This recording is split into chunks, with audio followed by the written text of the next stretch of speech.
Somebody call the positivity police because WrestleMania 35 is looking mighty promising. I mean, sure, there are rightful concerns over Asuka's situation with the SmackDown Women's Championship and the haphazard women's tag title scene, but look at all the cool things we're getting. Ronda Rousey versus Becky Lynch versus Charlotte Flair in what should be the first ever women's main event. Batista versus Triple H in an epic battle of the dads. The awesome spectacle that should be Brock Lesnar versus Seth Rollins, Dominic Mysterio, Big Banter Baron Corbin, and the list goes on. So don't be a goober and get yourself in the Mania groove. Now, that being said, a promising card is all good and well, but it all means nothing if WWE balls it up on the night, and to avoid doing so, they must learn a number of valuable lessons from last year. But what were the Mania 34 cock-ups that WWE simply must avoid on April 7th? Let's have a gander.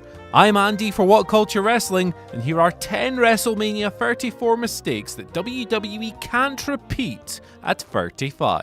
Number 10. The cram. WWE's insistence on cramming as many wrestlers as possible onto WrestleMania is, well, quite understandable, really. It's a nice pat on the back for their legions of hard-working men and women, giving them not only a sizable payday, but the opportunity of that ever-elusive WrestleMania moment. This makes it justifiable, but it does undermine the event's prestige. This should be a place for the absolute best that WWE has to offer. Spots on the card should be earned, not given. Instead, the show has become an amorphous blob of faces and names, which is particularly true in those battle royals.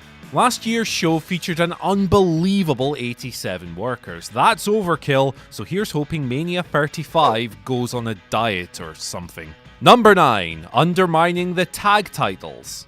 So there's currently no sign that the Raw or SmackDown Tag Team Championships will be defended on the main card, and that really stinks. These belts weren't used particularly well at 34 either. Braun Strowman teamed with a literal child to beat the bar, and the SmackDown belts were in some wacky throwaway 5-minute that barely had a chance to get going before it was over. That was sad, and it's bothersome that things may not improve in 2019. Both sets of belts were made to look unimportant in 2018. The booking and build were poor, and the matches just weren't memorable. Sadly, the days of returning to a time when the tag gold was treated with respect seem a long way off. Number 8. Leaving the cruiserweight title off the main card.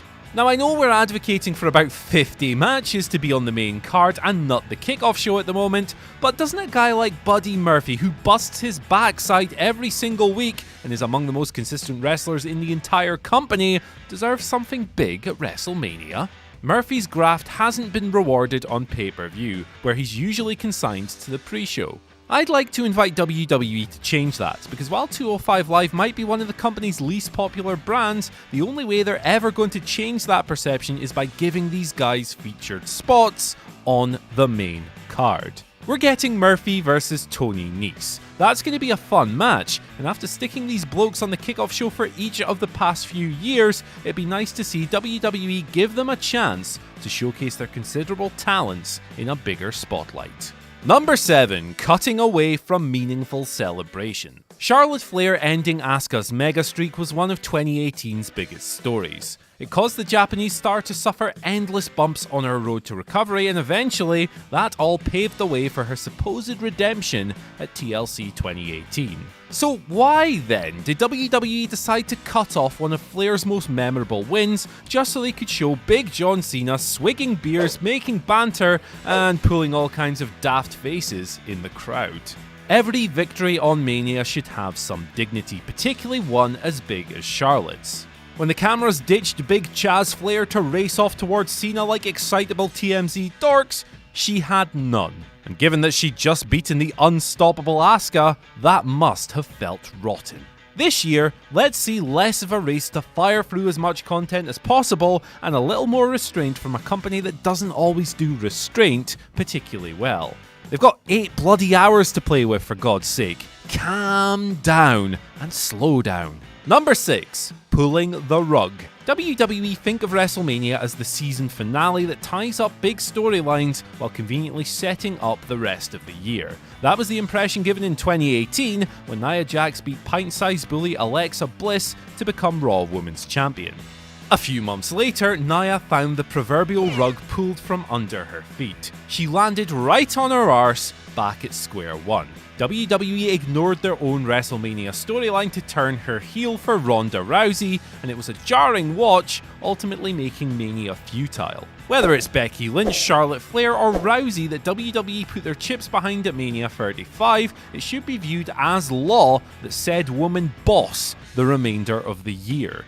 There must be no deviation, no knee-jerk reactions, and no goldfish storytelling from a promotion that still assumes we have 5-second attention spans. Number 5. Pointless title changes.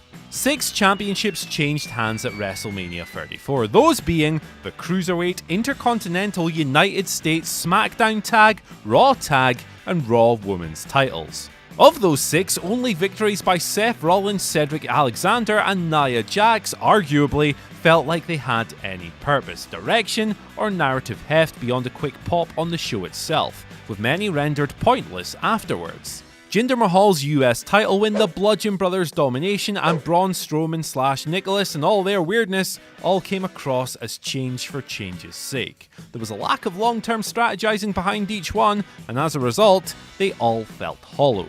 WWE have adopted the mentality that every pay-per-view requires at least one title change to make it interesting. It doesn't. The match outcomes should serve the stories pinning them down, not the other way around. If retaining is stimulating enough, then change for change's sake is actually duller than having a workable game plan after Mania. Number 4. Booking both Royal Rumble winners to lose.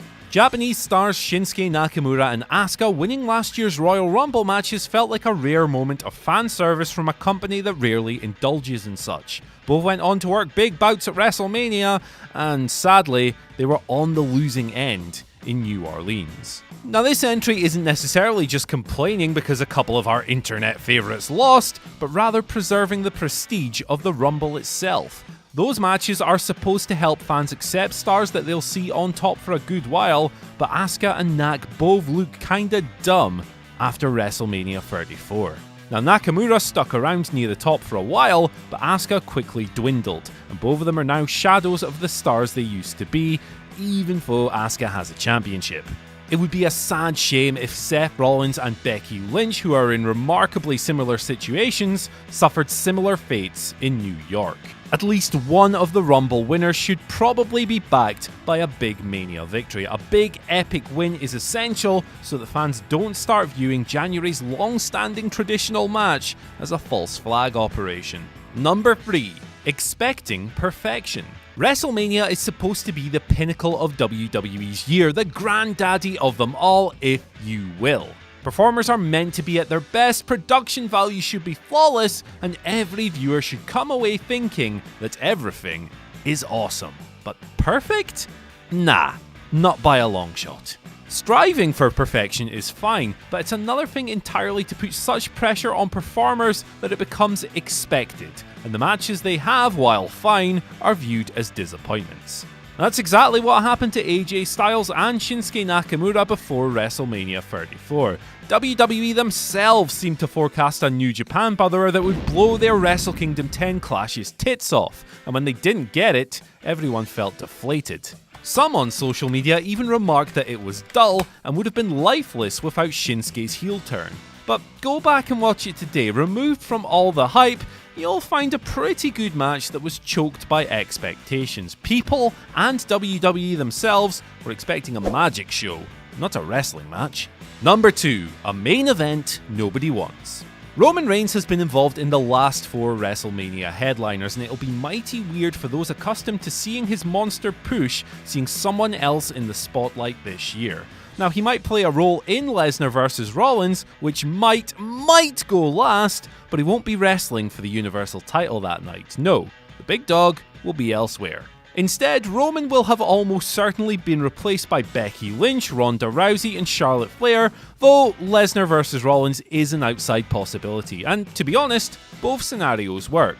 They involve babyfaces the fans like and want to see prosper. This wasn't the case when Reigns beat Brock Lesnar in that spot last year, or when he tangled with The Undertaker at WrestleMania 33, or even when he wrestled with Triple H in their match 1 year prior to that. None of this is Roman's fault, of course, and personally, I love the guy. Still, those bouts weren't received well by the crowd at all, and you think that WWE would have learned their lesson. Having WrestleMania close to boos, or worse, silence, for a supposed top babyface is a terrible image, and it can't happen again in New York. And at number 1, getting cold feet. Everybody and their dog had braced for a Roman Reigns Universal title coronation at the end of WrestleMania 34. It felt like a virtual guarantee, and while it certainly wouldn't have been a particularly popular move, the sight of Reigns holding his new big red belt as the show went off the air had been built up for months, and it seemed a certainty. But it didn't happen. Vince McMahon got cold feet and instead had Brock brutalize Roman before inexplicably walking out with his title. WWE had sabotaged their own booking. They apparently didn't want Reigns to be rejected as WrestleMania, their biggest show of the year, came to an end. So instead, they had Lesnar bust him open, hit about 70 F5s, and throw him around the ring like a ragdoll, thus delaying Roman's Universal title coronation and prolonging Brock's boring reign in the process. Sometimes in wrestling, the obvious outcomes are for the best. Reigns winning would have also saved everyone from that long series of rematches that him and Lesnar had throughout the rest of 2018, and it's critical that WWE don't get cold feet again in 2019. Imagine if Brock beat Rollins. Ugh. So that's our rundown of the big mistakes WWE made at WrestleMania 34 but can't afford to do at 35. But can you guys think of any others? Let us know down in the comment section below, and don't forget to like, share and subscribe. And as always, I've been Andy, and I'll see you later.